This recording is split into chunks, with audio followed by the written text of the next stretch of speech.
Hey, welcome back, everybody, to the Rad Dad podcast. I'm excited for today's guest.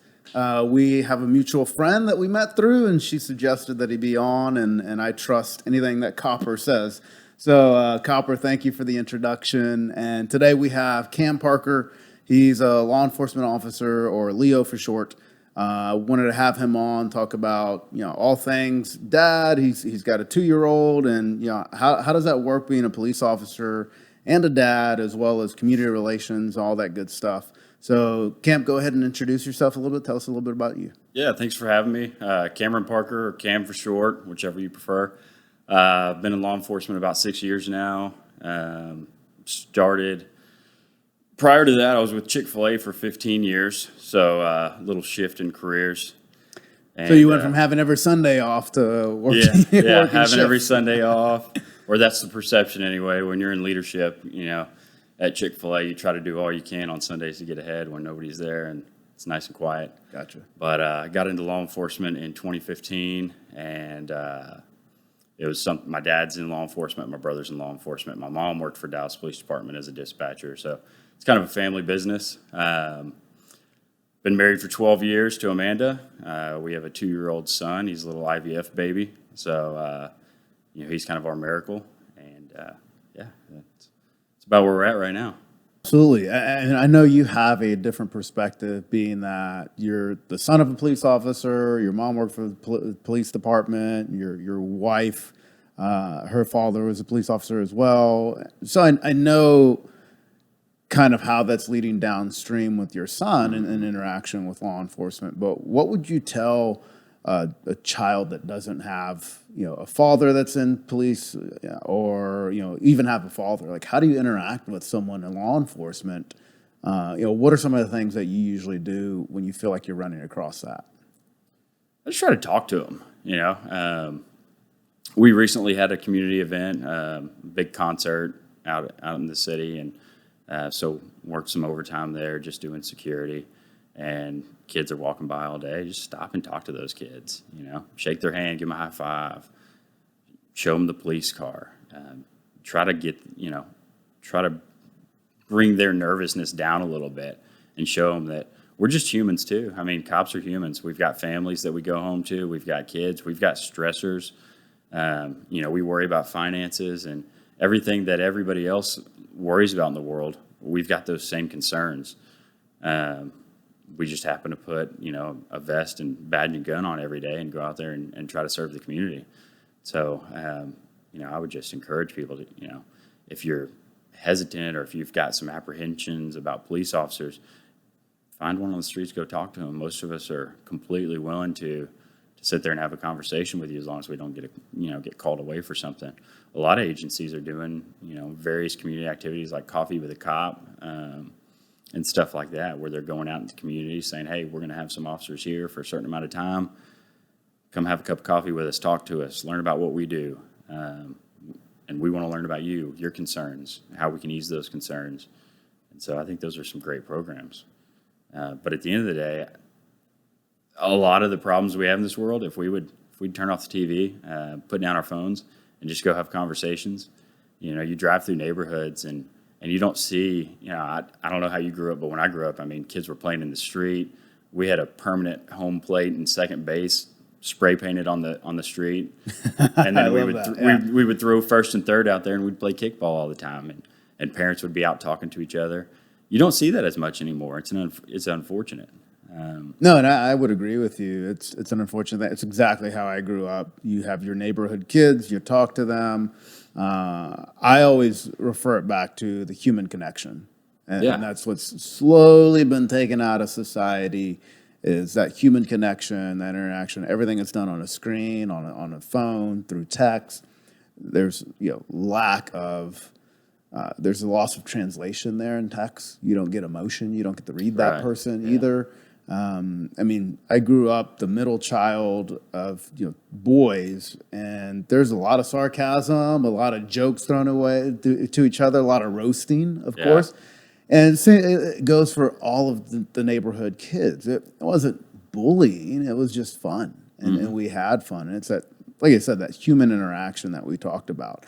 And I think that's what you're continuing to say is, we're human just like anybody else. Like that's how you relate to us. Yeah. Is that human connection. Same thing with with our kids. That's how we relate. I still know, at every sporting event that we go to, especially at American Airlines Center when we cross the street, I know my son's going to give the police officer a high five. It's just what he does all the time. But that's what I've taught him, that, police officers are our friends. Firefighters are our friends. We didn't do it this year, but I'll figure out how to do it next year. But we dropped off baked goods to the fire department, but there's a firehouse right down the street from our house. So we could do that. For the police department, it's going to be a little bit more difficult, a little more expensive as well. There's more officers. Yeah, if you're in Dallas, there's probably quite a bit more officers. Yeah, absolutely. So we'll figure out how to do something special this year for the guys over in Carrollton, Louisville area. But one thing I want to talk about, because I know I've had this conversation with my son. By the way, love the shirt. Thank you. It's total dad. I would say total dad cop thing.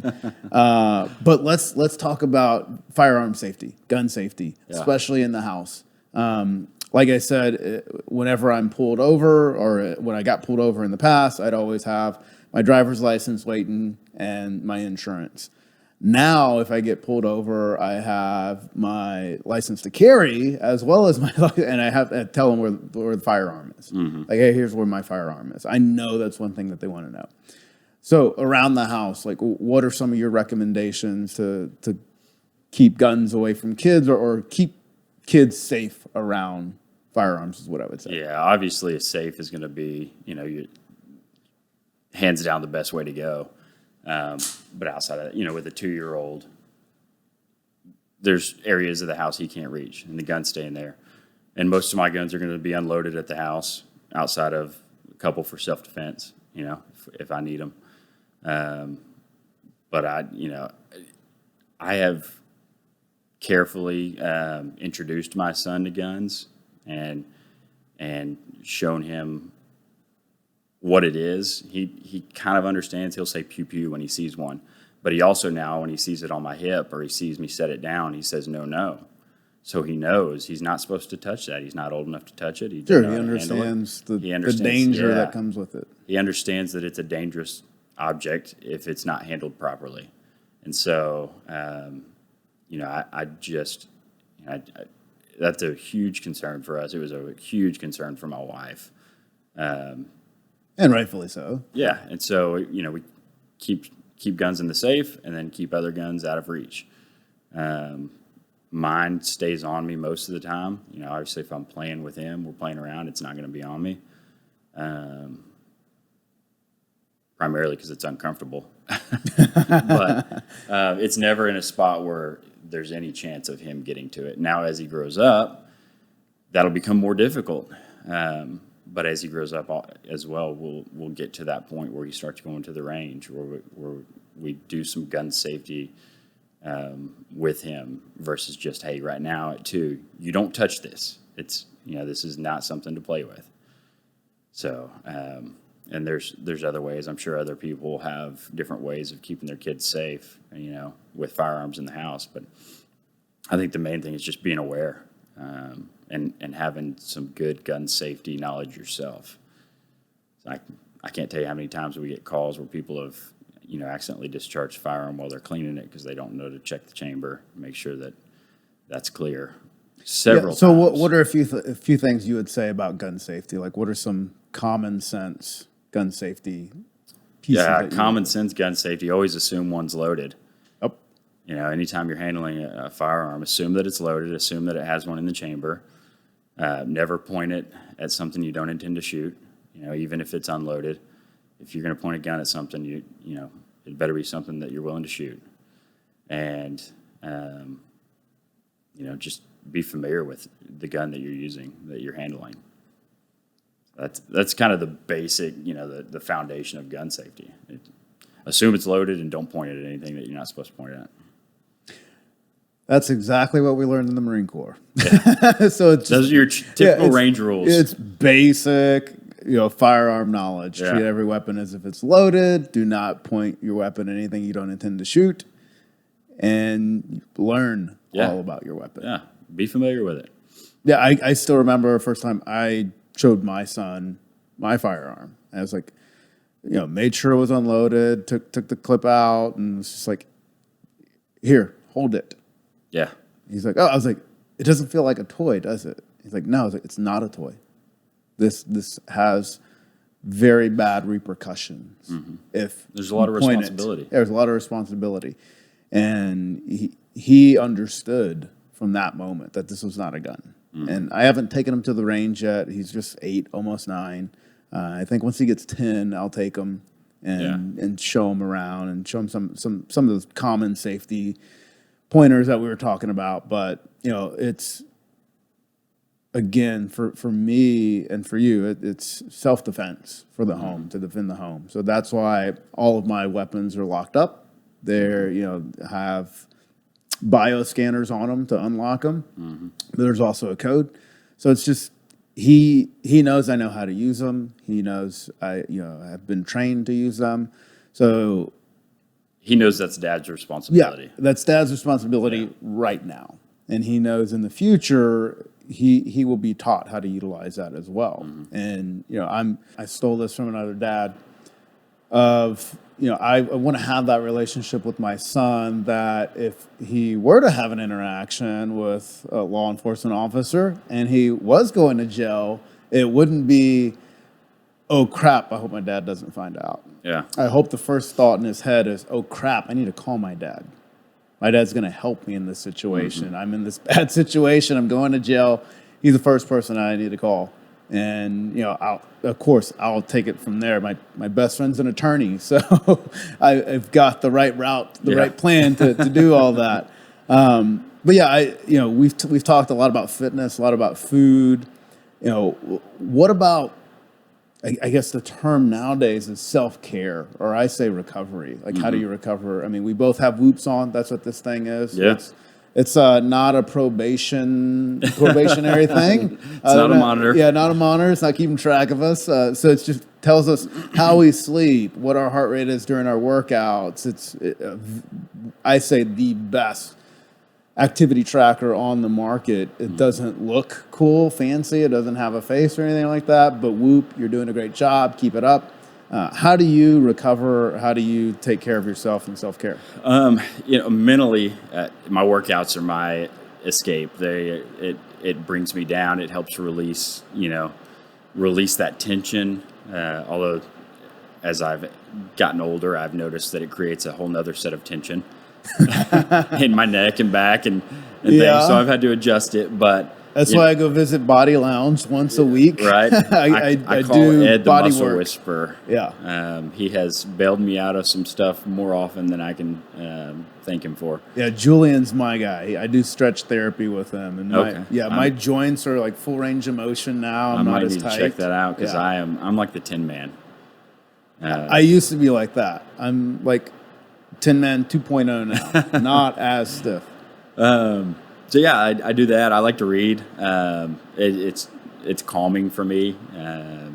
Get a cup of coffee. I'm one of those. I can drink a cup of coffee and fall asleep. My wife will tell you she's probably got photos of me mid coffee with it in my lap, passed out on the couch. Yeah, so I have a high tolerance for caffeine, but grabbing a good book. I'm really into nonfiction, so.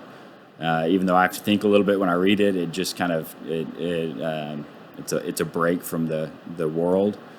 I use the Calm app, so I'll do sleep stories, especially if I'm having trouble getting to sleep. I hate to admit this, but I really love the Matthew McConaughey stories. It's the sound of his voice can just rock me to bed.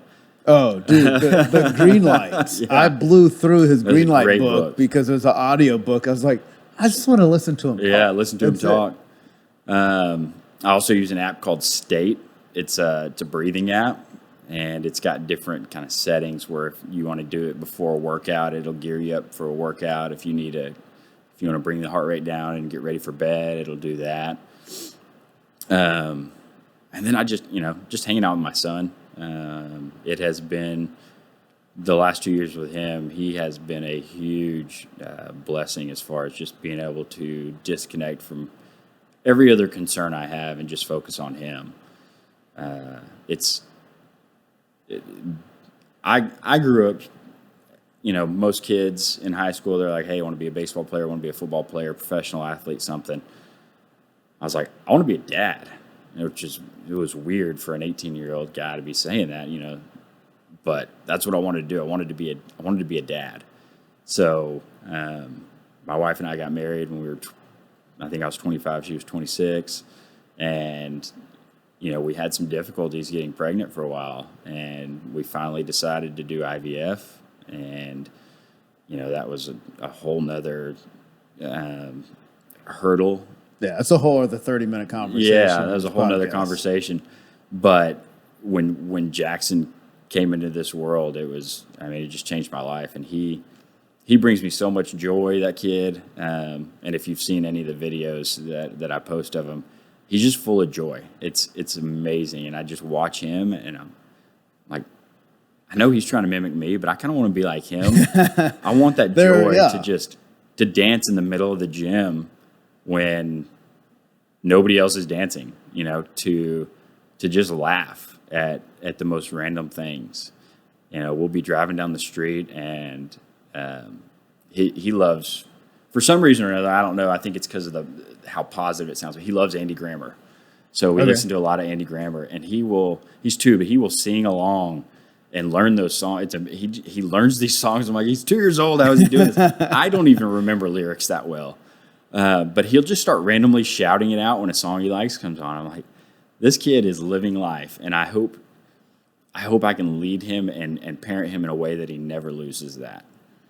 And so that to me helps me relax, helps me, and I know people say parenting is very stressful, and there are times that it is, especially at 2 years old. But there's that thought that I've been tasked, I've been stewarded with raising this human, and so to me that's a blessing. That is a responsibility that I thoroughly enjoy and just incredibly thankful for. So I could be mediocre at everything else in life as long as I'm a great dad, and that's, at the end of the day, I will sleep well if I have done that every day, if I have been a great dad to him. Great. I don't even need to ask the last question. You answered that with your little dialogue there. So appreciate it. Thank you again, Cam. Absolutely. Thanks for having coming, me. especially during this crazy weather that we have in Texas. The other day it was like 65 degrees, and then today it's raining. Only in Texas. Only in Texas, and God bless Texas, and please keep the heat away as long as possible. So join us next time. We'll have another awesome guest on the Rad Dad podcast, and we look forward to continue this conversation with you and continuing you, and support you and everything you do as a law enforcement officer. Thank you. And thank you. Thanks for joining Rad Dad Podcast, everyone. Please like and subscribe, and we'll see you on the next episode.